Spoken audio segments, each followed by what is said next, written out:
No more 10% for the big guy. According to the Wall Street Journal, companies are reluctant to hire former President Biden as a paid speaker due to his unpopularity. And the bills are stacking up.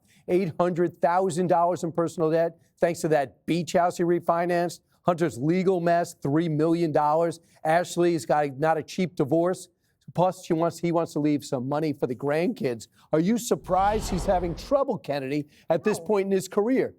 America loves winners. Right. President Obama and Michelle Obama got $65 million for his and her memoirs, right? Yep. President Trump will probably get upwards of $100 million because of his interesting story.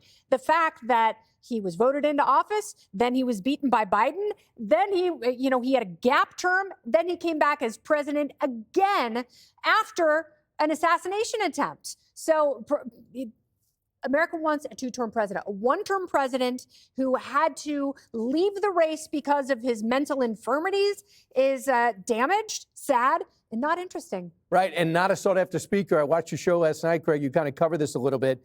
So you wouldn't want President Biden to speak at your luncheon? No, what would he be? What would he actually? $200,000. What would he actually say? So my suggestion, as I mentioned last night, is for the only way to make this work for Joe is to market it differently, like it's a Cadbury cream egg. It's only available for a limited time. It's not going to last. Get it while it's hot.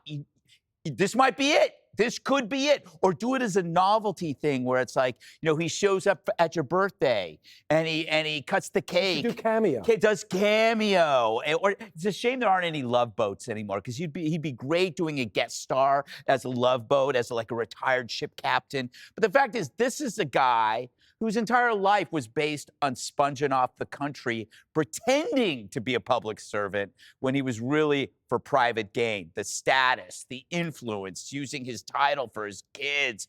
And when he says he wants to leave money for the grandkids, does he mean all of them? Well, oh, yeah, all of them. Good point. Thanks, Brian. Kaylee. Yeah, he's got to become interesting. Look, Hunter Biden made himself interesting when he started coming out like guns a-blazing. I'm going after the Democrat Party and the establishment.